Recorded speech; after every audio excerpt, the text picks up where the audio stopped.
innovation and technology that prevent anyone but a guns authorized user from firing real time. The approach is part of President Obama's executive actions pushing for more gun regulation. Prize money of up to $150,000 will be awarded to the most promising entry, the testing plan later with live ammunition. Senior Presidential Advisor Valerie Jarrett said this technology. Jean chose a BMX. You know, the kind of dirt bike that 12-year-olds everywhere ride. 12-year-olds everywhere ride. So we're Driveway was these slanted beautiful down. people. Yeah, just be ready. Hello. Hello. How's it going? It's going. As soon as we find Adele, and I'm going to tell her this too, like I want to check all your levels so that we can get Cool. this road on the show Where's... Give me your Brit time. Fuck you. with your hippie British food. So we just got the first act, isn't it? Yeah, so did we. Okay, cool. Governor Andrew Cuomo's office is seeking federal approval to continue providing Medicaid coverage for inmates facing serious health challenges even after their release from prison. New York will be the first in the nation to make such a request. Governor Cuomo says that too many inmates leave prison with critical mental health and addiction challenges, and helping them get the care Following they the recent need improves news, their the chances suicide of rate successfully re-entering society. The proposal would enroll inmates with significant health problems in Medicaid 30 days before their release. Mayor de Blasio appeared on WNYC this morning to confront questions about his connection to several deepening corruption investigations. Adrian Mao Where's has Adele? more. A man infected with Zika virus in Puerto Rico has died from complications of the There you infection, health officials said Friday. Here's part 2 for you. A man infected with They Zika are virus marked in with Puerto Rico B's has died so that from you don't confuse page 1 Thank with you. page 1. said Friday. A man infected with Zika virus in Puerto Rico has died from complications of the infection. A man infected with Can you all Zika get your virus in earphones on Puerto so I can Rico talk to you has and we can died start from getting your levels? Yep. Yeah. officials said Friday. Wait, is videos now in The Center for second Disease part? Control and Prevention said the man in the Center for Disease Control and Prevention.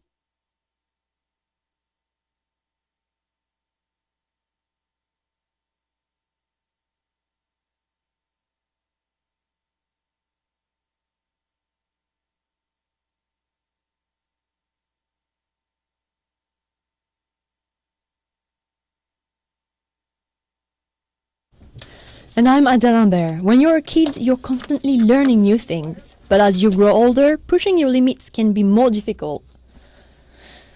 More than 10 years ago, she tried riding a bike for the first time. Okay. In New York, I am Amana Lovell. Governor Andrew Cuomo's office is seeking federal approval to continue providing Medicaid coverage for inmates facing serious health challenges After their release from prison. Bonnie Jean Morris found this out the hard way. More than I can't hear myself. Is that okay? Bonnie Jean Morris found this out the hard way. More than 10 years ago, she tried riding a bike for the first time. But get this, she was in her 60s. Now, Jean recently passed away, but her granddaughter Sarah Smith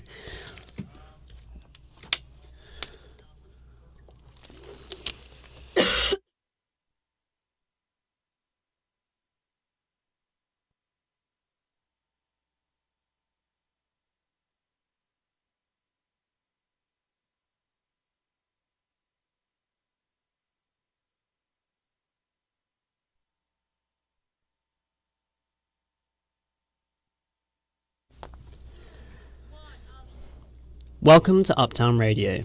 I'm Oliver Arnoldi.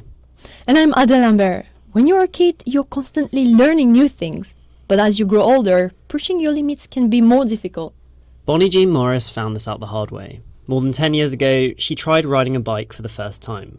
But get this, she was in her 60s. Now, Jean recently passed away, but her granddaughter Sarah Smith remembers that sunny afternoon in San Diego when her grandmother tried to grab life by the handlebars. She never learned how to ride a bike as a child. So, we were out in the driveway as kids, riding the bikes, and she said, "Hey, I want to try it." Jean chose a BMX, the kind of dirt bike that 12-year-olds everywhere ride. The driveway was slanted downhill, and it was filled with parked cars, including her brown truck. But that didn't stop her. So we get her on the bike and holding the back of the seat, and I tell her to pedal, and I'm going, and I think that she has it, but I let go of the bike, and she starts, bouncing on the bike. She comes off the seat and starts bouncing. she has her feet on the ground trying to bounce the bike, and she's kind of screaming, whoa, whoa, whoa, whoa, whoa, whoa, whoa. She comes too close to her truck, and I don't know if she just fell or if she decided that she was done or however. She falls into the tire of her truck. The bike's laying on top of her. I was doubled over, tears coming out of my eyes, laughing so hard at her because the sight was just so funny. Her grandmother thought so too, even though she ended up on crutches for 2 weeks. She just kept saying, well, you can't teach an old dog a new trick. But sometimes old dogs can learn new tricks.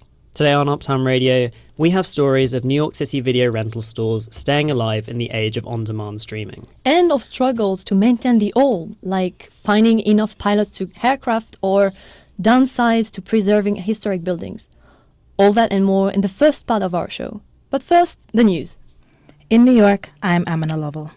Governor Andrew Cuomo's office is seeking federal approval to continue providing Medicaid coverage for inmates facing serious health challenges even after their release from prison. New York will be the first in the nation to make such a request. Governor Cuomo says that too many inmates leave prison with critical mental health and addiction challenges, and helping them get the care they need improves their chances of successfully re-entering society. The proposal would enroll inmates with significant health problems in Medicaid 30 days before their release. Mayor de Blasio appeared on WNYC this morning to confront questions about his connection to several deepening corruption investigations. Adrian Ma has more.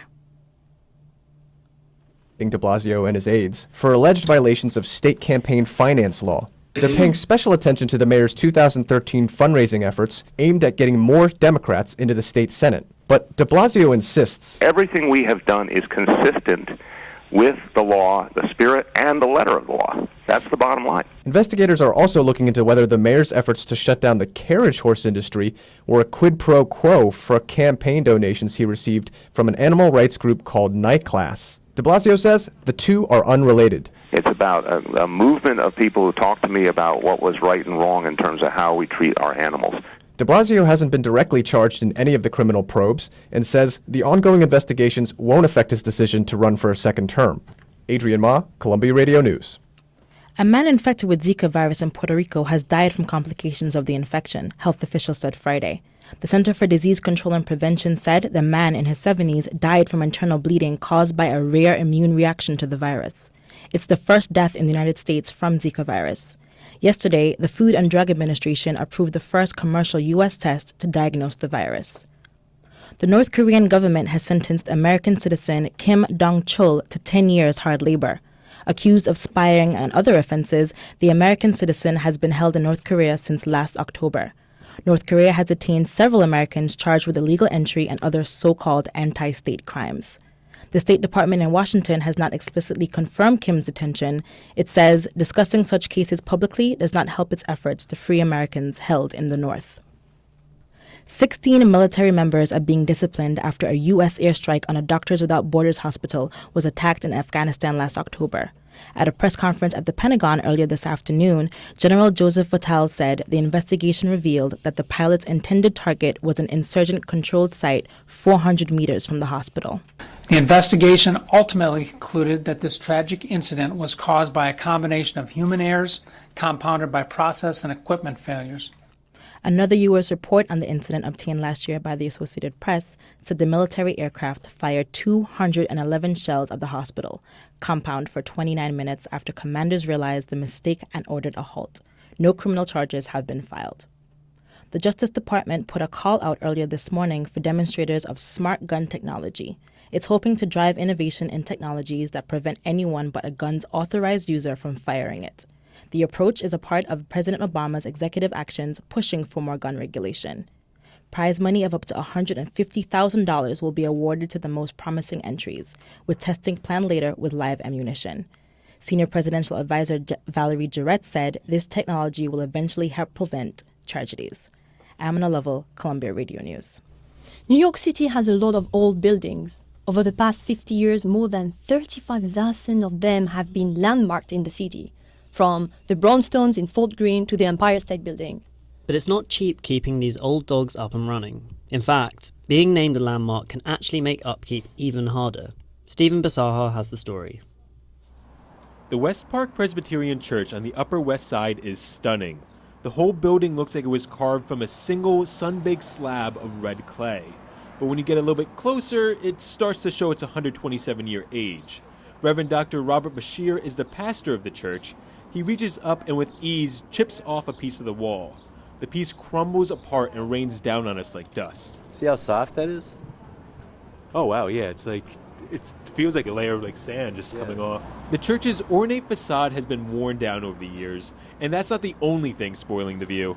So the scaffolding here, so this is for to stop falling pieces? Well, exactly. There's occasionally been chunks as big as 20 pounds fall. The scaffolding went up over a decade ago when Bashir first noticed an alarming layer of red mud coating the sidewalk. An investigation revealed that 40% of the stones in the church's walls were compromised.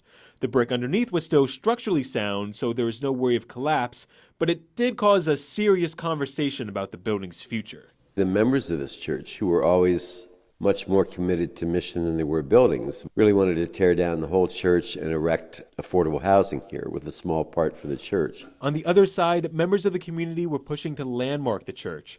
This was the last thing it wanted, and the reason is simple. Being a landmark isn't cheap. The West Park Presbyterian Church has already avoided being part of a new historic district in the late 80s, but news of the plan to tear down the old building restarted the discussion. As word of that began to get out to the community, there was a great uproar. The community rejected the affordable housing idea, and after years of back and forth, the church was named a landmark in 2010.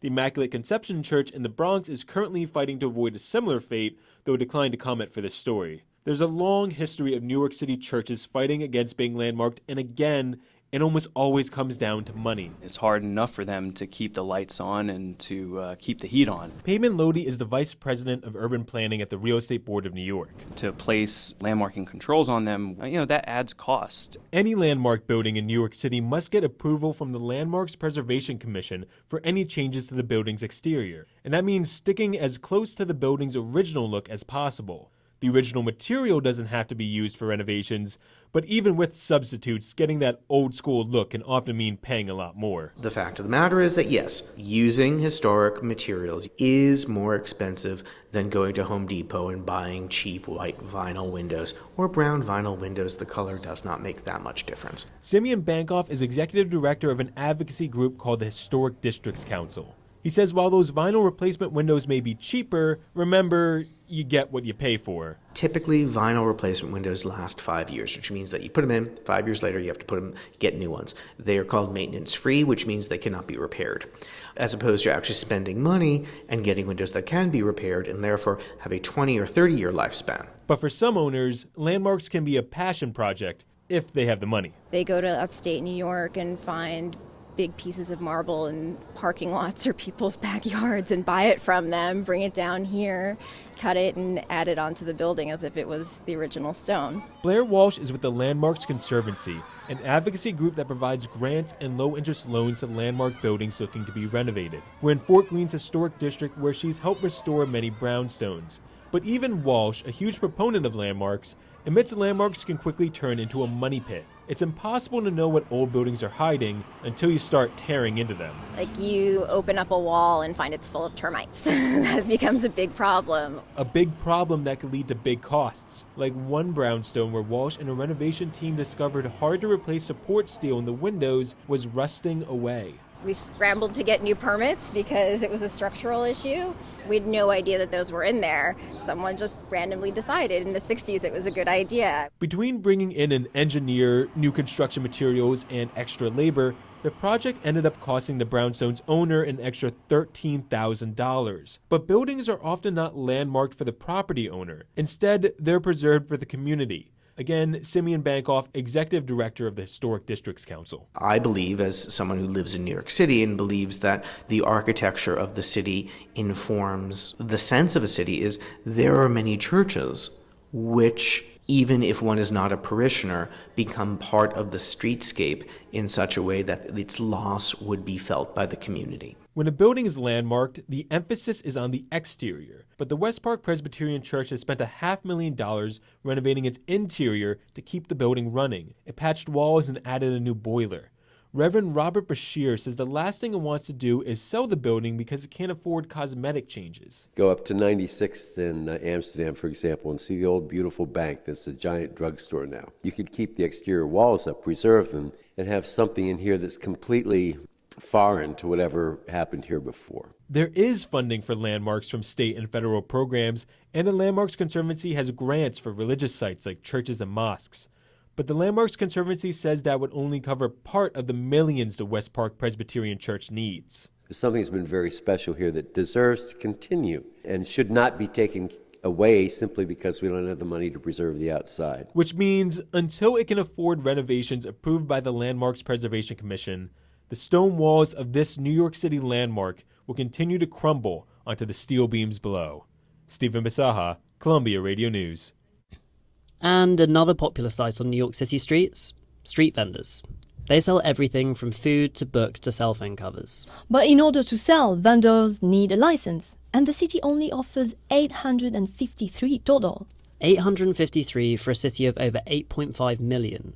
Now, here's the thing. The city reserves some of these spots for military veterans. So an unusual type of business arrangement has evolved. Jeffrey Bernard reports on some of the tricks New Yorkers have come up with to get around the limitation on licenses. Howard Dalton is a disabled vet. He's been in the vending business selling everything from tools to burgers for over a decade and a half. Back in 2006, he got into an argument with another vendor. They were fighting over a spot in front of the Metropolitan Museum. But this fight had an unusual ending. The pair decided to work together. Some people say rent a vet, but you can call it what you want to call it. It allows me to make a living. That rent-a-vet system that Dalton is talking about is an informal one which has sprung up between vendors and vets. Street vendors want access to restricted areas, the ones only vets are allowed to sell in. Veterans say they're often unable to work on their own because of health issues. So, vendors pay vets under the table. The only thing vets have to do is hang out nearby in case the cops show up. He had the card, and I had the license. Dalton says he suffers from a heart problem. So, as a disabled veteran, he has priority for the yellow tag he wears around his neck. It's a license issued exclusively to disabled vets. It allows them to vend in all 5 boroughs and restricted areas throughout the city. So I can come here, I can meet the guys here, and I can just make sure that the location is clear. However, these joint ventures can cause big problems for vets who work solo and do the vending on their own, like Al Peacock. See that cart right there? Yeah. On that side of the street? That's Peacock.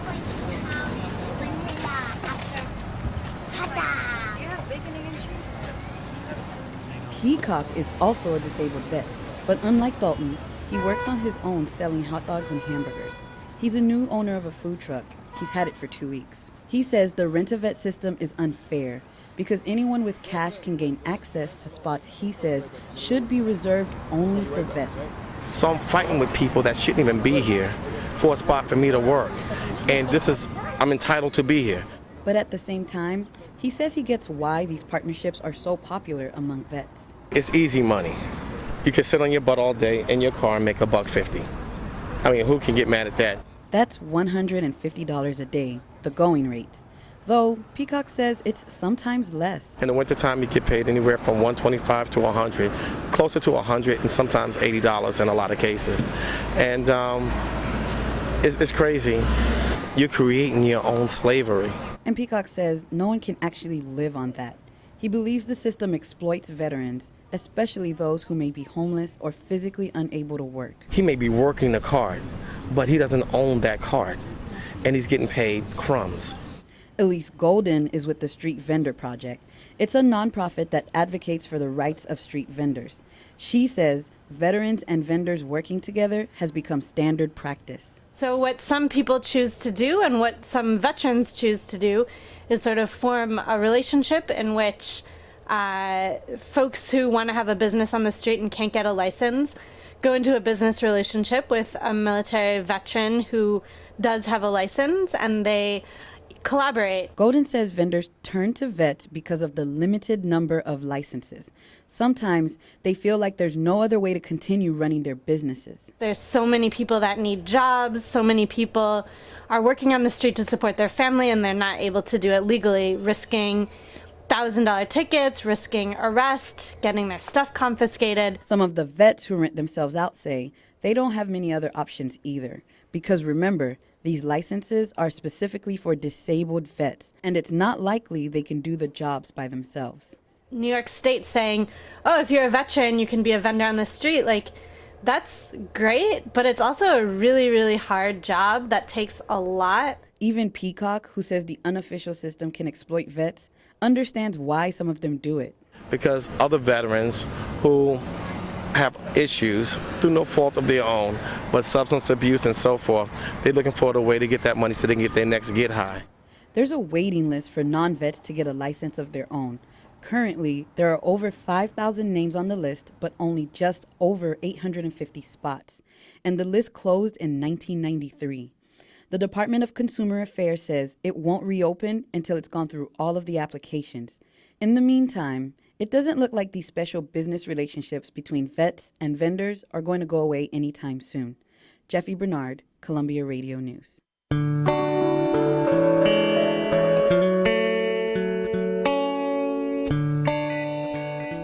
Mental Health Month begins across the country on Sunday. The annual awareness campaign is accompanied this year by a city initiative to improve delivery of mental health care services, following the recent news that suicide rates have climbed to a 30-year high. I spoke with Dr. Victoria Arango, a neurobiologist at the Conti Center for Suicide Prevention at Columbia. She says initiatives like these are essential. I think it's great because one of the biggest stumbling blocks with treating mental illness is the stigma that is associated with it. Remember that over 95% of people who die by suicide have a psychiatric diagnosis. If that illness can be treated, then the suicide rates should decrease. So, do you think we're simply not talking about mental health enough? We are not talking about mental health enough. I'm very familiar with how people deny their illnesses. I know families who have had suicide in their families and they haven't told their children about it because they don't want to scare them, and they're actually doing them a disservice. It's good for me to know that my great aunt committed suicide, and maybe I should pay attention when I'm feeling despondent, when I'm feeling hopeless. So what needs to be done to make sure that people susceptible to suicide get the help they need? Education. I really think that it's education. If something could be done in the schools, for instance, in a more consistent way than is being done today, where there can be questionnaires that are given to children, we may be able to catch the group that is actually going on to suicide more and be able to offer them treatment. We still need to have easier access to mental health care. We have to start fixing things in the country, but one very, very good place to start is by education and removing the stigma. And what tangible results do you hope to see in the near future? If we can do more research on the basis of suicide, we should be able to have more pharmaceutical targets and therapeutic targets to be able to treat the biological aspect of suicide and mixing it with cognitive therapies that allow the person to handle their crisis. Victoria Arango is Professor of Clinical Neurobiology and Psychiatry at Columbia University. Thank you so much for joining us. Thank you, Oli. You're listening to Uptown Radio. Next up, the news. In New York, I'm Chakai Johnson. A helicopter has crashed off the west coast of Norway, with 13 people presumed dead. It is unknown what caused the crash, but the flight data recorder and cockpit voice recorder have been located. The helicopter was a Super Puma, and the Norway Civilian Aviation Authority said it had imposed a flight ban on aircraft of that type. The flight was taking employees of the Statoil oil company to an assignment. New York City Council will vote next week on a proposed required charge of 5 cents for shoppers to use plastic or paper bags. The controversial bill seeks to curb the amount of plastic and paper bags used throughout the city. The 5-cent charge will go back to the stores. Air Force General Lori Robinson has been confirmed as the United States' first female officer to lead soldiers as a combat commander. She would be in charge of the U.S. Northern Command, which is responsible for preventing wars against the United States. Jakai Johnson, Columbia Radio News. So this week, our producer Henriette Chakar took our theme quite literally. She went to the dog run in Riverside Park and posed this question to the dog owners she met. Can your old dog learn new tricks? This dog is incapable of learning any tricks. He's from Mexico, so maybe he would learn Mexican tricks. I think normal old dogs will learn new tricks, but certain breeds, and certainly any of the Eastern breeds, they basically tell us what they want us to learn. We have to learn new tricks for them. I like to think of Floppy as kind of he's very conservative. He's like a Republican dog. He's sort of the Ted Cruz of dogs. I have an 8-year-old dog who about 2 months ago finally figured out how to get into the locking garbage can in my kitchen. It's a standard size kitchen garbage can, and there's just a lock on the lid. And he was able to knock it over and get the lid open and then pull all the garbage out and then look for fun stuff. I think mostly when it comes to tricks, it's more the person than it is the dog that's the limitation. Old habits can be hard to break, but certainly breakable. Kyra, sit. Speak. Good boy, that's so good. A dog is meant to be your best friend, and I'm assuming if you're not going to help them, then they're not going to get very far. Brooklyn's very stubborn, but she knows how to sit and lay down, which I am pretty proud of. Brooklyn, sit. Down. Down. Come on. Brooklyn. Brooklyn, sit. Sit. Oli, in French, we don't have this expression old dogs and new tricks. We say ce n'est pas au vieux singe qu'on apprend à faire la grimace, which means we don't learn how to make faces from old monkeys. Whatever expression suits your fancy, we have more stories of new tricks. Or new monkey faces? Coming right up. You ain't nothing but a hound dog, girl. You're crying all the time. You ain't nothing but a hound dog, girl. Crying all the time. Well, you ain't never caught a rabbit and you ain't no friend of mine. Remember video rental stores, Adele? Of course, we all do. Just 15 years ago, there were over 30,000 video rental stores in the US. That was before on-demand streaming services like Netflix and Amazon became the norm. Reporter Elizabeth Brockway went to see if there are any surviving rental shops in New York City. I'm standing in a store on 3rd Avenue in Manhattan between 79th and 80th Street. I'm in a video store. Really. It's one of the last remaining in the city. In business, it's doing fine. We're at the Video Room in Manhattan. My name is Howard Salin, and I'm the manager buyer here and have been for quite some time. Video Room opened in 1978 on the Upper East Side, when there were still checkered cabs populating the streets and smoking was still allowed in hospitals. We're in a very specific position here. You know, one key thing is the age of the clientele, which I'm sure is the highest of any video store anywhere. So, Salin says many of his clients are uncomfortable with newfangled services like Netflix, Amazon, or iTunes. They prefer the personal attention Video Room offers. Plus, his demographic is looking for rarer productions, like the BBC's Inspector Lynley mysteries. And your chance of finding it on Netflix is not fantastic. Whereas here, you have a 95% chance of finding it. And Video Room still has good business. Salin says about 75 customers walk in on both Saturdays and Sundays, and about 100 more use the store's delivery service. He does admit that Netflix caused the store to lose some business. But luckily, a service Video Room already offered took off unexpectedly.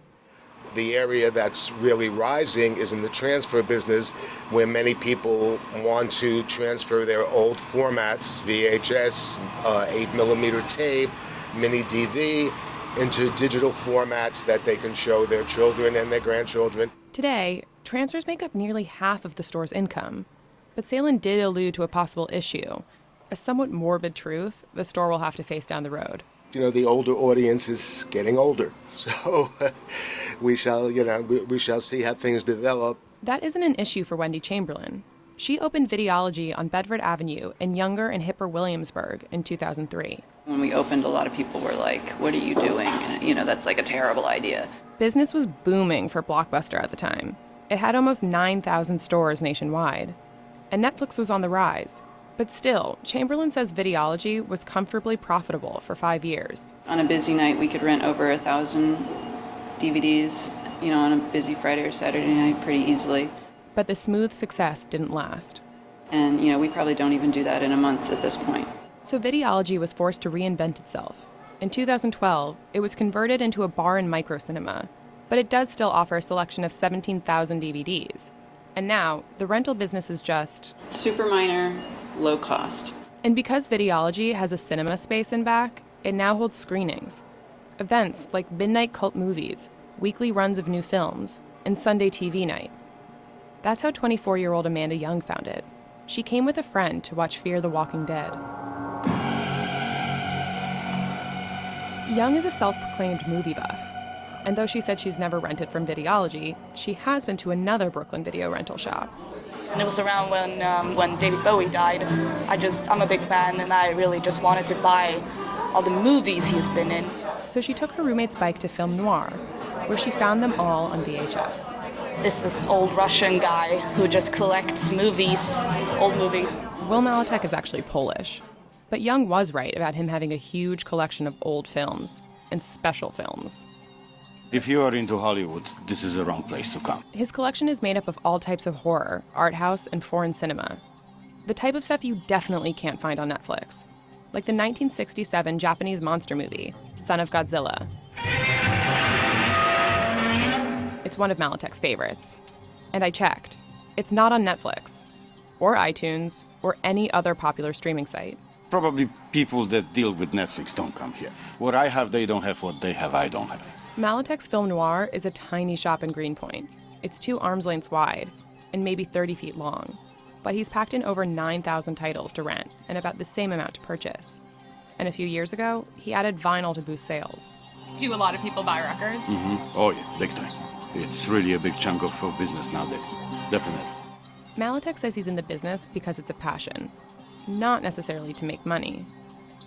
When I asked him if the rentals and sales were enough to cover his rent, he gave me a confident, "Oh, for sure." Yeah. Yeah. Mm-hmm. An even smaller rental shop is also one of the most popular, Video Free Brooklyn. Owner Aaron Hillis is also a film critic for The Village Voice, Time Out New York, and Vanity Fair. He's not necessarily against streaming services, he just doesn't think it's as good as what his store offers.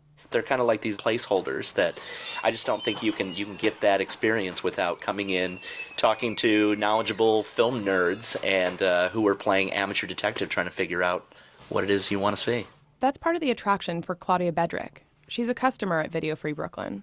The appeal is that I'm not a film nerd, and I actually don't know a lot about what's available to me in terms of streaming online. She loves coming in and learning from the experts. Hilla says you can't get that online because with Netflix and Amazon, it's an algorithm giving you the recommendations. And it favors the site's original content. Hillis knows this because he believes in keeping your enemies close. He subscribes to a lot of the streaming services, but he's rarely left satisfied with the selection of films available. It's kind of like Facebook friends. They're not a replacement for real friends. Hillis is confident that his selection is better than what any digital site can offer. And because of that, he says he's not going anywhere.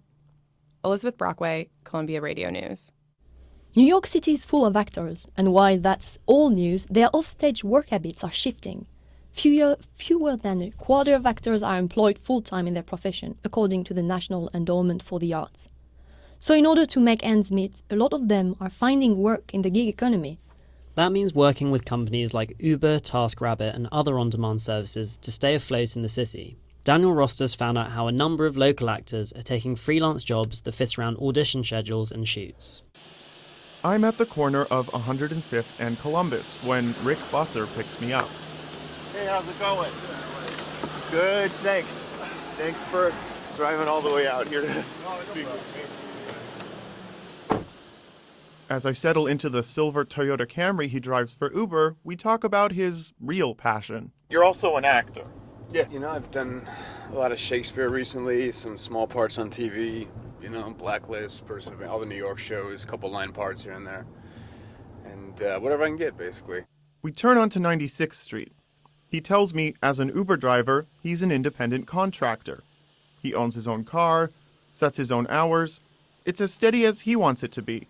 And that's great in terms of keeping up his acting career. So if I want to do a play or just a quick audition or something, I don't have to fret and get my shift covered or argue with a boss or anything like that.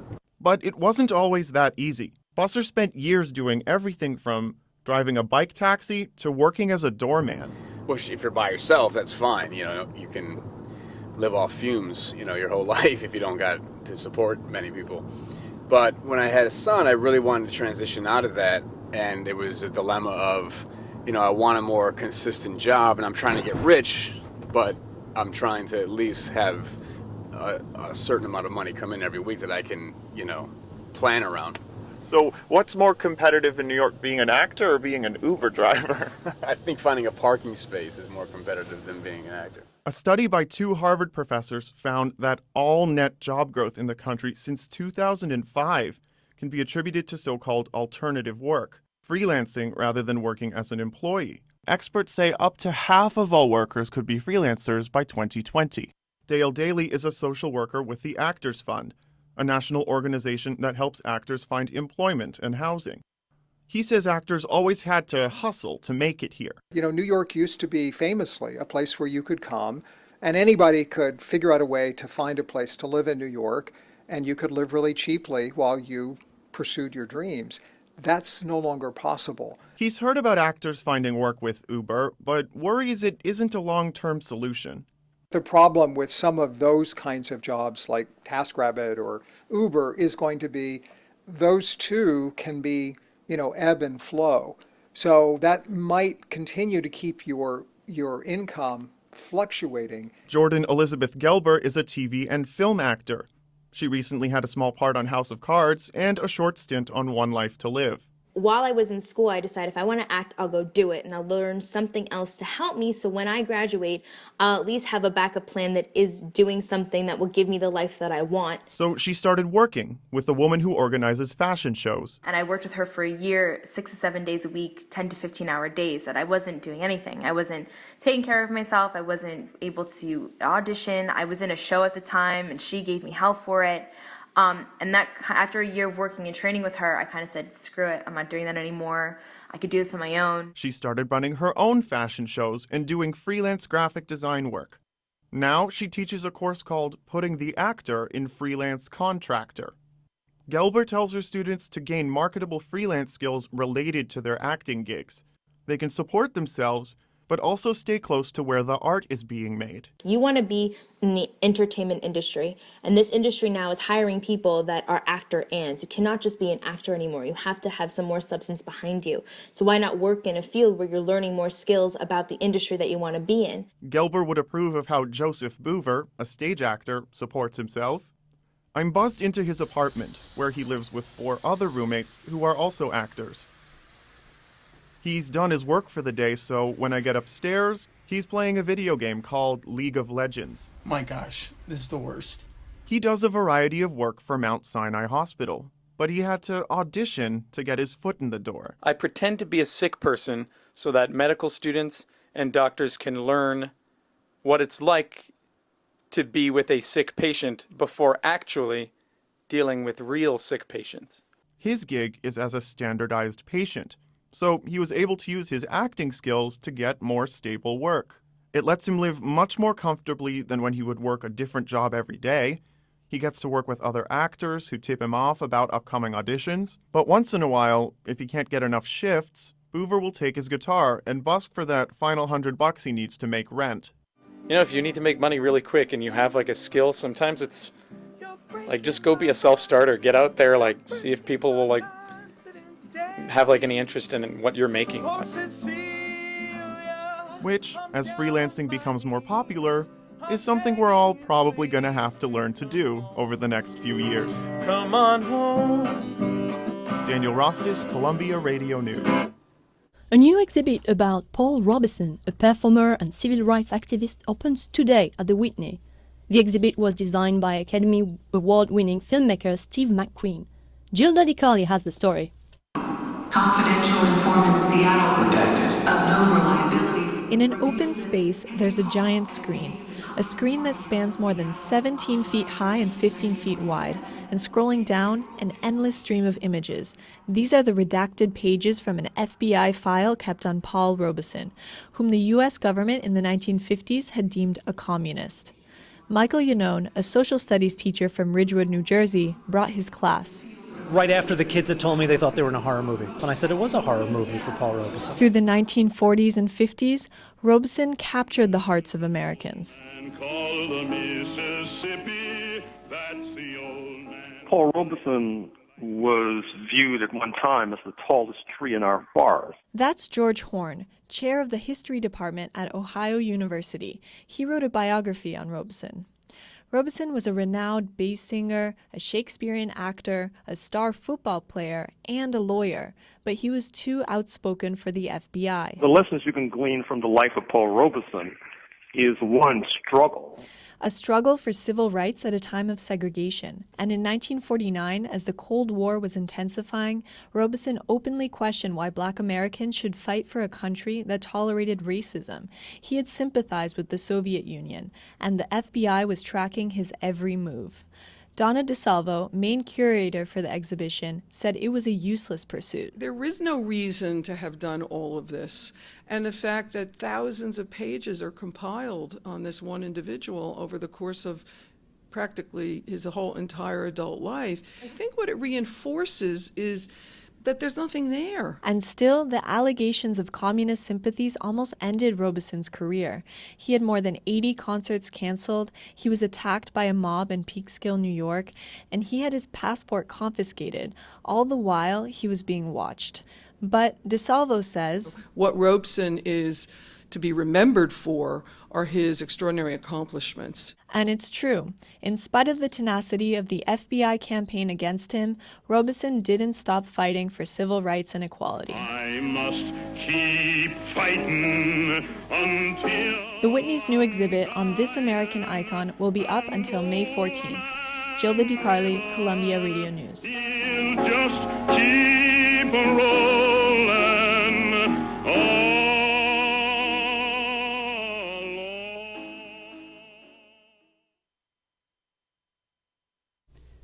Spring is in the air. The birds, the bees, and the drones. In Brooklyn, engineers are drawing inspiration from the natural world around us as they try to build a better drone. This is biomimetics, a field that uses the natural world to influence technological innovation. My co-host Adele Humbert met up with some people working on this technology to see how far they've come. It's a sunny day in Brooklyn. Tiny maple seeds are falling from the trees, spinning through the air like small helicopters. And just a few steps away, the sound of invention. At iRobo, a tech startup, engineers are designing, building, and testing new drones. This one is called the Phantom 4. And of course, there are others. The smallest drone we make is bigger than a pigeon, smaller than a turkey. I would say maybe 1.5 feet in circumference, maybe up to 2 feet or so, and the biggest one is you couldn't even fit your arms around it. That's Phil Salisbury, a mechanical engineer at iRobo. So far, engineers have been mimicking birds' movements. You want to mimic the same things in a drone. How do birds land, their feet spaced apart a certain way? The muscles and tendons react to the shock when they land. But when drones get smaller, they won't be copying birds anymore. They'll be studying insects. Right now, drones are big and loud, and they have propellers that spin fast. If you could make a drone as small as a dragonfly, you could fly them anywhere and do all sorts of cool things. Can you imagine people walking on the streets with their butterfly or bee robot flying around them? According to Ronald Fearing, a professor in robotics at UC Berkeley, that's the future. So if you have something insect-like, like a butterfly, it might be a nicer thing maybe to help you find lost keys, keep you from bumping into things or protect you and from tripping on things. 2 years ago, his team of engineers and biologists started to design mini flying robots inspired by all sorts of insects, even cockroaches. He says that they can adapt to every environment, and they're pretty good at sensing things. They're very robust, they're great climbers, they're great runners. They provide a nice model. But some observers see a dark side to all this futuristic engineering. What Fearing describes sounds like a great model for soldiers. Inside the US Department of Defense, engineers are developing autonomous drones, small enough to fit through an open window. And you can see why. Insect-sized drones would be so small that we'd hardly notice them, which will allow them to access places human soldiers couldn't. Omar Dabur is a professor in ethics of war at Hunter College. He says insect drones would exacerbate the trend of targeted assassinations. In this case, I suppose if you can target individuals more specifically, you can eliminate what's called collateral damage, that is, killing people that you didn't intend to kill.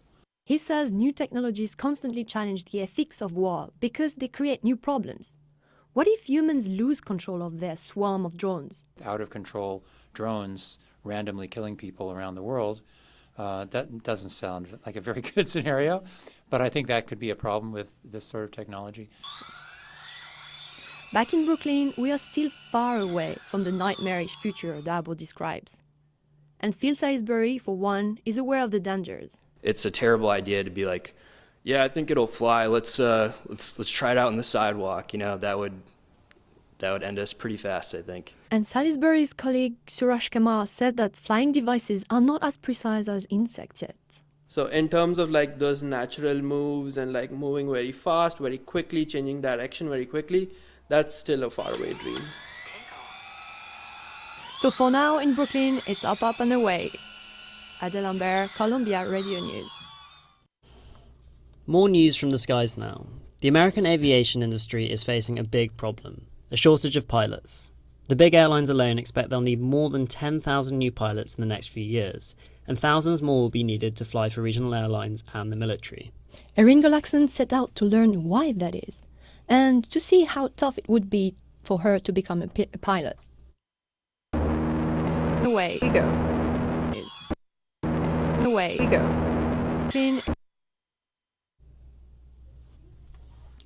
Well, right, we it's had a bit of a technical more problem complicated than we thought to become a pilot. So we are probably going to the next story. Okay, yeah, we're having a few technical problems, but yeah, okay, going to the next story. Okay, and more news again from the skies. The American aviation industry is facing a big problem, a shortage of pilots. The big airlines alone expect they'll need more than 10,000 new pilots in the next few years, and thousands more will be needed to fly for regional airlines and the military. Erin Golackson set out to learn why that is, because she really wants to learn how to become a pilot.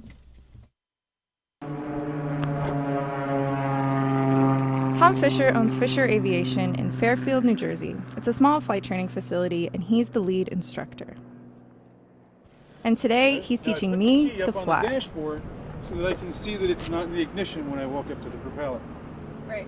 Okay. He walks with me around the plane for the pre-flight inspection. We check every single part of the aircraft, the instruments and switches inside, the wheels, the brakes, the bolts holding the wings together, the fuel. And speaking of fuel out of the tank, I'll take some out of here. We're checking the It's color. a small It should white be and blue. burnt orange airplane, a model called the Cherokee. It can hold just a couple people, a pilot and a co-pilot. It kind of feels like a vintage station wagon. You know, the kind with the fake wood paneling on the side? Yeah, that one. And inside it has that smell of old upholstery. How old is this plane? Guess. Oh, I don't know. Is it older than me? Yes. Yeah. Much older, in fact. It's been flying since 1966. In aviation right now, it's not just some of the planes that are old. The pilots are getting older too. As they retire, it's one thing causing a major pilot shortage in the US, and it's getting worse. As a quick fix, the Federal Aviation Administration, or FAA, pushed the mandatory retirement age up from 60 to 65 just to keep older airline pilots around a little longer. But that's not going to solve the issue. What this pilot shortage can mean for travelers is delays because of scheduling problems, canceled and disrupted service at small regional airports, and increased ticket prices. Fisher says the shortage is causing panic in the industry, and not all airlines are going to make it. The stronger organizations will hopefully stay around, and the weaker ones will kind of fall off. And he worries some will survive by cutting corners, Like on maintenance, which seems crazy after the inspection we just went through. And we're not done. Now Fisher and I climb onto the wing and into the cockpit. Clear prop! Alright, master on. We review the instruments and controls. Magneto.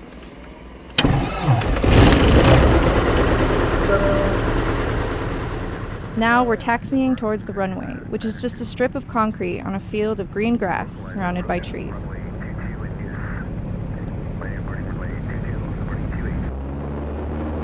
And off we go. It's noon and we're flying beneath scattered, puffy clouds. Nothing but a few inches of 50-year-old metal between us and 5,000 feet of air. I learned that flying requires a lot of multitasking. Watching your altitude, keeping the horizon level and in your sight, applying pressure to the yoke, kind of like the steering wheel of the plane, to bank left or right or control the nose, and watching for other planes. And that's not even half of the things you have to keep track of. Becoming a pilot isn't easy. The biggest reason there's such a shortage of pilots right now, though, is simple. It's just not a practical career choice. Owen Golding is 22, the youngest instructor at the Fisher Airfield. He's trying to earn enough flying experience to be a professional pilot, hopefully for an airline. I can't really imagine doing anything else with my life. I figured out, this is for me regardless. But we're far from the days when flying was glamorous and pilots were paid accordingly. If anything, it's a huge financial sacrifice for young would-be pilots like Golding. Here's one reason why. In 2009, a commuter airliner crashed on its way from Newark to Buffalo, killing all 49 people on board and 1 on the ground. In response to lobbying from victims' families, Congress passed a law in 2013 requiring 1,500 hours of experience before you could even apply for a job at an airline. And those are the hours that Golding is putting in now. It's more than triple what was required before. Such little pay and such high training costs, it's just a recipe for disaster for them. Why are you going to spend all those years doing that when, you could have started in a completely different career in the meantime and get paid more when you start working? In practical terms, this is what it means. You want to be an airline pilot? It's going to cost you $100,000 or more in plane rental fees and several years of training to get the required experience. And then, let's say you get that job. Congratulations. Starting pay is somewhere between $20,000 or $30,000 per year at the small regional airlines, where you'll probably start. And most pilots in training don't stick with it, but Golding will. He says he knew it the first time he flew. It's just a kind of internal addiction to it that a lot of long-term pilots have. So I knew I had to get right back into it as soon as I could. There's a certain majesty to it, leaving the ground for the first time. This is Jody Fisher, Tom Fisher's wife. She handles the company's administration. She's seen trainees like Golding before. And then I've got most of the people who are success, they've actually wanted it their whole life, And they're the ones that follow through. Mm-hmm. Fisher Aviation, Jody speaking. Her husband is one of those who are passionate. You might even say obsessed. And he'll lay down on the floor in the living room, and as soon as he starts to fall asleep, he starts talking in his sleep and he's giving lessons to people. And it's like, are you serious? He doesn't ever stop flying, not even in his sleep. Yeah, I remember being over at Teterboro Airport when I was 5 years old. Cleaning the wheels on the King Air that my father was flying for a construction company because I could walk around underneath the airplane. I know this culture too. When I was 5, my dad showed me around the hangars and the jets at Edwards Air Force Base in the desert in California, where he worked. I also remember burping into the PA system with my older brother and my father coming in just livid because it was literally broadcasting across the entire airport. I mean, I never did that, but my dad took me to air shows and always encouraged me to fly. Now I'm finally trying it. And I can see why people do it, why they love it. I mean, it's beautiful up here. Maybe, if this whole radio thing doesn't work out, I'll give it a shot. But for now, this is Erin Galaxon, Columbia Radio News.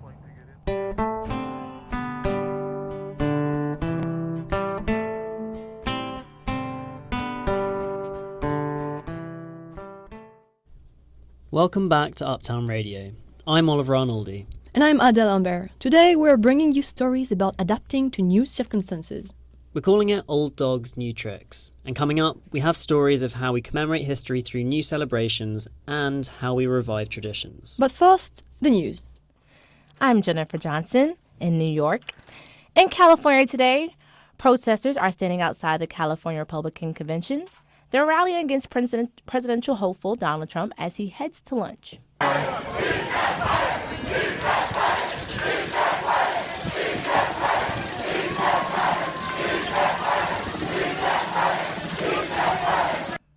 Holding signs reading "Stop the Hate" and "Mr. Hate, leave my state." Protesters are rallying against remarks Trump has made about different ethnic groups. Donald Trump did make it through the throngs of protesters to speak. He said, "I felt like I was crossing the border, actually." What if you never lost your luggage again at the airport? Delta Airlines is launching a new luggage tracking system. It's called RFID, Radio Frequency Identification System, in August. Australia's KT's airline already uses the system. This will make Delta the world's second largest airline to use the technology to track luggage. It's cloudy and 57 degrees outside with light rain this evening. Jakai Johnson, Columbia Radio News. On Wednesday, federal law enforcement authorities charged 120 people on counts of racketeering and narcotics conspiracies under the RICO Act. This federal law aims at controlling organized crime in the United States. David Brotherton is a professor of sociology at John Jay College of Criminal Justice in New York. He says these arrests are an example of authorities using that legislation to justify sweeping action against gang violence.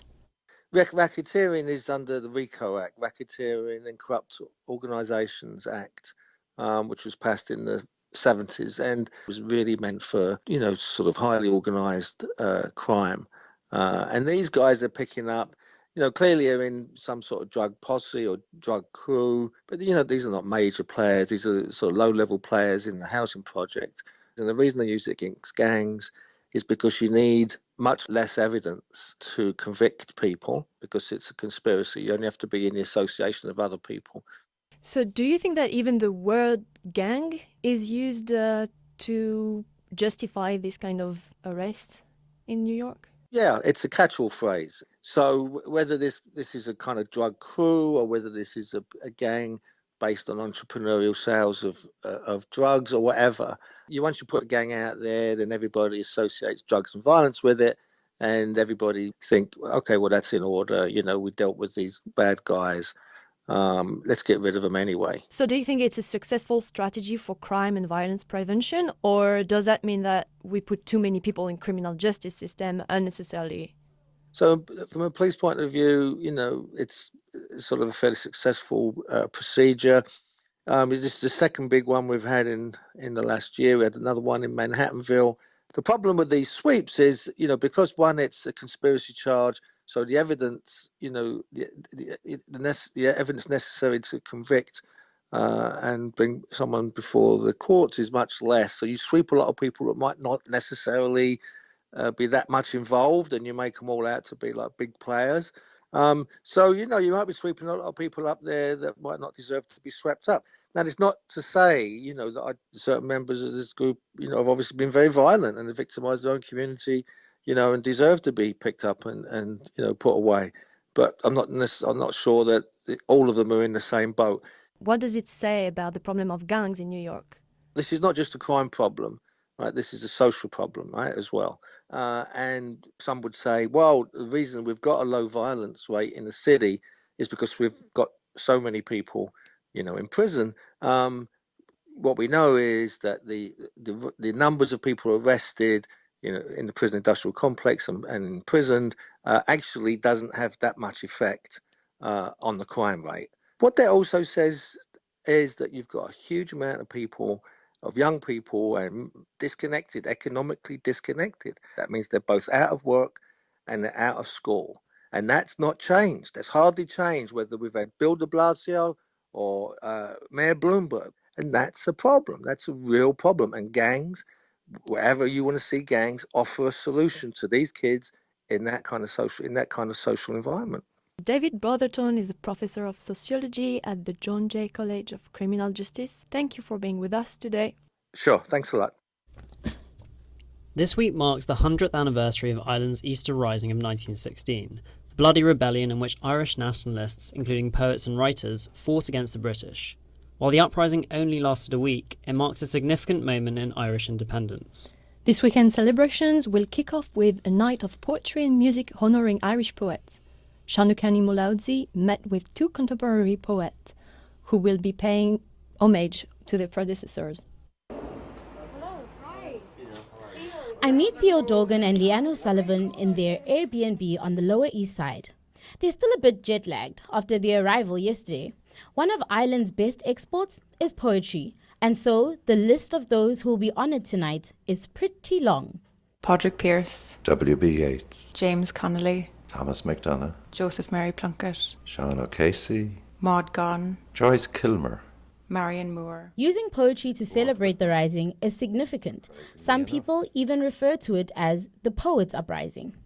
The proclamation of the Republic was signed by 7 people. 3 of them were published poets. Even the director of military operations was a poet, and Dorgan says, To the best of my knowledge, before he joined the volunteers, he couldn't have told one end of a rifle from the other. They were imagining a republic. So tonight's event in Cooper Union pays tribute to the poets of that time, but it's also an opportunity to reflect on the absolutely central role that cultural change has in promoting political change. I think, and just to add to what Theo was saying, I think that what it did as well was it animated the landscape so that Ireland became, a living, breathing person. A living, breathing person whose role model was America. The leaders of the rising wanted to be like the Republic and to share its values. The idea of democracy, equality, justice, dignity before the law, all those things were implicit in the rising. Also, where I was meeting Dorgan and O'Sullivan, a lot of Irish people lived there in the 1900s. At one stage, the biggest Gaeltacht outside of Ireland, Irish-speaking district, was in Lower Manhattan. There were whole chunks of Manhattan that were Gaelic-speaking in the 19th century. Dorgan says even today, there are still very strong connections between the Irish poets in New York City and those in Ireland. But you see, to us, the Atlantic is a kind of a myth, it's just, and it's so easily bridged. Most Irish poets are very familiar specifically with New York. The Irish poets who live here are constantly back and forth. Very often they're published in Ireland, or Irish poets are published here. So that conversation is unbroken, and it's constant. So tonight at Cooper Union, it will be a reunion for those poets who are based here in America and those who flew in from Ireland. Some of these poets will be on the ferry from Wall Street to Brooklyn tomorrow, and more information can be found on koalagroup.com. Shandukani Mulaudzi, Columbia Radio News. Some of you may remember this song.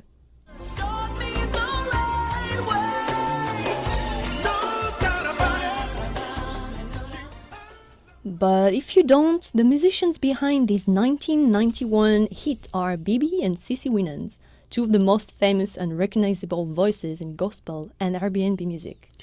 Now, a new play, Born for This, is telling the backstory of this brother and sister duo. From Atlanta, Jakai Johnson reports. BB and CeCe Winans come from a large and very musical family, often known as the first family of American gospel music. And they got their big break on the PTL network back in the 1980s. PTL Television Network presents Jim and Tammy. Praise the Lord. See the things that he has done. You remember PTL, Praise the Lord, the Christian television network run by Jim and Tammy Faye Baker? When BB and CeCe started singing there, they were the only black singers on air. But how do you take these lives and put them on the stage? That was the challenge that the production Born for This faced. This is musical director Stephen Jamal. I think it asks some questions that not a lot of musicals ask. I think it's all around just incredible. Anything that really deals with faith and fame in such a beautiful, well-crafted way should be seen. It highlights the racism BB and his sister CeCe faced, as well as their struggle to break free from the confines of the gospel format. Allison Winehurst played one of the PTL singers who sung with BB. For her, the play itself was a learning experience. I learned about his strength of character. I learned about his courage. I learned about how very, very real that kind of tension still existed back then. Working with BB was great for Winehurst. I got to watch how two people who love the Lord can love other people despite the adversity that they face. Juan Winings, BB's nephew, plays his famous uncle. The thing for us is we learned a lot about them that we didn't even know. You know, these people that we love so much and have been around our whole lives. Juan's sister, Deborah, played her aunt, Cece, and in doing so, learned a lot about their family's history, things she never known. For example, the racial tension at PTL. Some may call it hidden racism. BB and Cece were called Negroes and colored in the 1980s, and even received hate mail and threats from the public just for being black singers on a Christian TV network. What was interesting during this process, because of course we were asking, is this fact, is this real? And Uncle BB was confirming certain things, and he said, we didn't even find out about those threats until we left. That is how much Jim and Tammy Faye covered them. That's how much they loved them. They didn't even let them know all of that was happening until they were gone. Deborah's mannerisms and look are exactly that of her aunt. Of course, she has an advantage over other actors. Being around Cece over the years helped her to perfect the role. It's funny, the directors and a lot of the creatives were saying, oh man, you do this thing and you do this thing and it's so Cece. And it's not even something I thought about. And that's what theater is all about, helping audiences disappear into the moment. Professor Marion Wright of the drama department at Spelman College says, audience in theater, they can see everything that's happening on the stage, whereas in film and television, it's being edited for you. So the story that's being told is really through the editor's eyes and the director's eyes. But in theater, you're experiencing mostly through your eyes, your own eyes, and you have your own interpretation. Born for This is an eye-opener and a platform to learn about BB and Cece's life and struggles, and also the lives of musicians like them. It is an opportunity to probably see a story about inspirational gospel music that you probably aren't going to see in a lot of places, because I feel like that genre of music is sometimes marginalized by the greater community, of music. And how our audience is responding? Kara McCullough, she was at last Sunday's show, and she was amazed to hear about BB's story. It was really different for him, and I'm just glad that he overcame those challenges and was able to be as successful as he is today. I never knew about Cece in her beginning, and it was just really, it was interesting to find out all about them. The songs, those collaborations with artists like Whitney Houston, Gladys Knight, and Bobby Brown, those hits don't tell the whole story of BB and Cece's struggles against racism and the Christian community. Jakai Johnson, Columbia Radio News.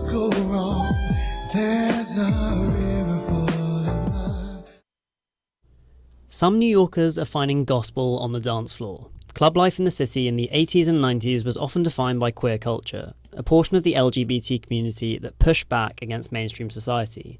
Their late-night parties were full of costumes, gender bending, sexual liberation, and lots of dancing. These parties are making a comeback, and as Tyler Pratt reports, the old spirit of queer nightlife is being reclaimed by one new Sunday night party. A Chelsea dance club might seem like an unexpected place to have a massive stained glass window. That was like the most memorable thing being at that club, is seeing that behind the DJs. It was almost like a kind of like a halo, sort of. That's Clark Price. He's a DJ from Pittsburgh visiting town, and he just had to stop by the new club Flash Factory on Sunday night. Because a bunch of people were telling me how much money they dumped into this place. It's pretty new, and it shows. It's a really cool venue. I was impressed. The 10,000 square foot club got a $7 million religious-inspired makeover before opening its doors in January. Soaring archways stretch the ceiling, and the VIP lounges are made up of wooden church pews. So it may seem fitting that this is the home of a new Sunday party that New York's queer community and club kids can't stop talking about. It's called Battle Hymn. This Battle Hymn party, it's the most diverse dance floor I've seen since the 90s. William Lynn is one half of the DJ duo, the Carrie Nation, who are staples of New York queer nightlife. Lynn got his start DJing in the city over 2 decades ago. Back then, the best music was at the gay clubs. And in fact, for the first time in a long time, that's beginning to happen again. Meaning the music at Battle Hymn sounds less like this and more like this.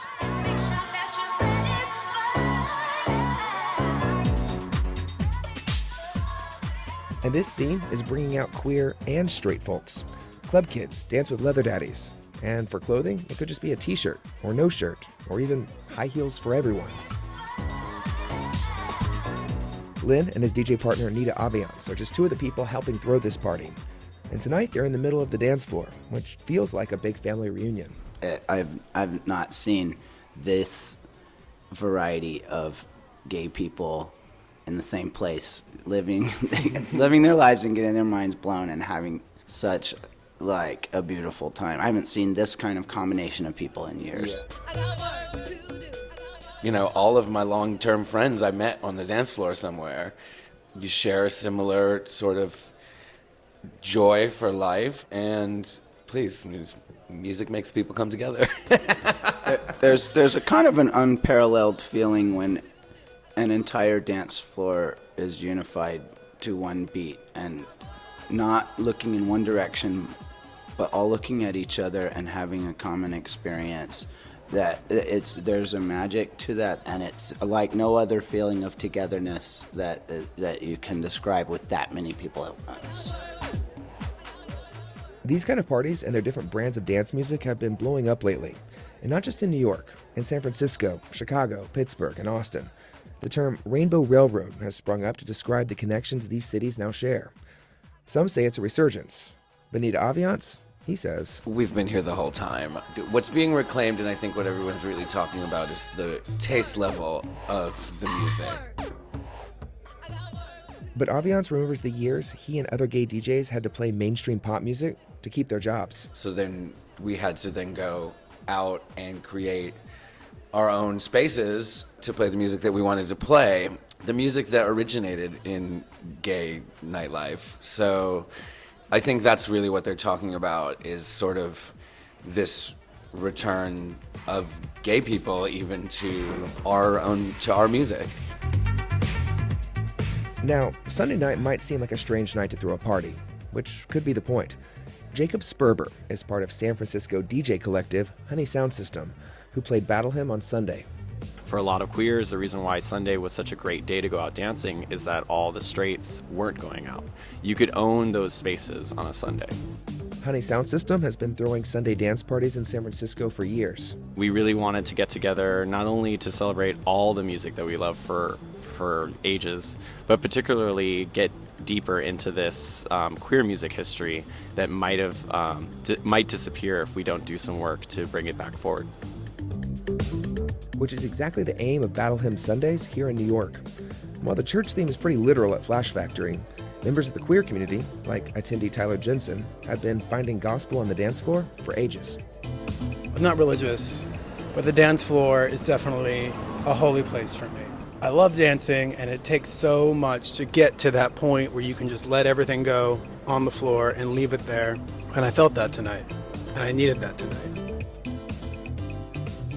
The full church effect of Battle Hymn really kicks in on Sunday at midnight. The music suddenly drops, and an organ pipes in.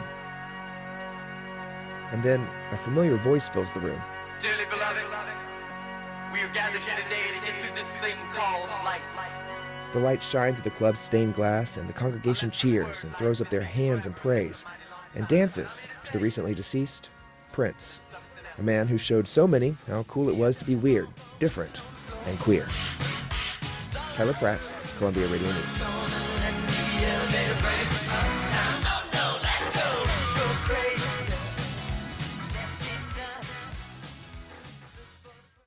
Oli, what's the last book you read? I reread the first Harry Potter. It was pretty bad. Okay, yeah. Well, people often say they like to read, but if you ask them to name the last book they've read, they're usually less quick to answer. Commentator Alison Vick-Rebeck, on the other hand, she'd give you a long list of books with her stats. One of my earliest memories is from when I was 5. It was the summer before I started school, and my dad called me into the dining room. He said, "I'm going to teach you to read." I thought, what's the point? I'll learn it in school in a few weeks. But he insisted.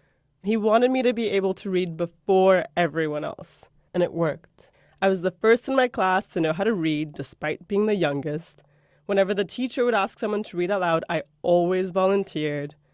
Reading wasn't just something I did to show off. Books were the one constant thing in my life. I'm an only child and my parents are separated. My mom lives in Toronto and my dad in the French Caribbean. And so I used to spend 1 year in one place, the next in the other. And that meant that every year I had to make new friends who spoke a different language, listened to different music, and ate different food. But those stories and characters, those were things I was familiar with. In a way, they were home. Because whether you call it Cinderella, Cendrillon, or Cenicienta, it's still the same story of a girl who loses her glass slipper at the ball. By the time I was 9 or 10, I was reading about 20 books a month. And I know that because I wrote down every book and details, like how long it took me to read, whether I liked it, which language it was in. I even color-coded and charted it. I'd study why some months I read more or less than others. And by the time I was 11, I'd started to teach myself how to speed read. Then, in 2011, I started university. And for the first time, I didn't complete my chart. The numbers stop halfway through the year. It looks like I stopped counting. But the truth is so much worse. I stopped reading, at least for pleasure. The reading I did then, Plato, Machiavelli, Locke, Rousseau, I read it, I understood it. But the problem was, it wasn't for me. It was for the teacher, and so it didn't go on my list. But then, when I was home with my dad in Martinique, he said, "Let's go camping on our favorite beach. Get away from it all. No internet, no phone, nothing to do." So I cracked open one of my all-time favorite books, L'Étranger, or The Stranger by Albert Camus.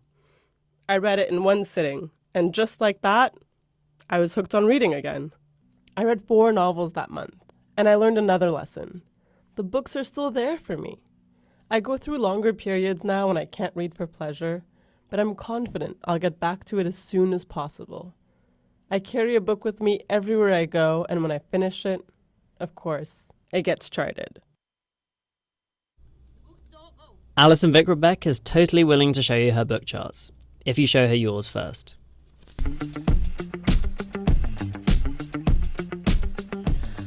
Well, that does it for this edition of Uptown Radio. We hope you enjoyed the show. Our executive producer today was Katie Ferguson. Leading our staff of reporters were senior producers Orsa Seca and Jeffy Bernard. Director Laura Gamba coordinated our studio production with Stephen Bisaha and Daniel Rostes. Our web team Tyler Pratt and Elizabeth Brockway got this stream live to the web. Senior editor Isabella Kulkarni and assistant editor Erin Galaxon led our copy team. Our instructors Carrie Donahue, Daniel Aracon, Sally Erships and Matt Collette advise our staff. I'm Adele Lambert. And I'm Oliver Arnoldi. Uptown Radio is live on Fridays at 4. For more episodes of our show, you can always find us on uptownradio.org. From all of us here at Uptown Radio, thanks for listening.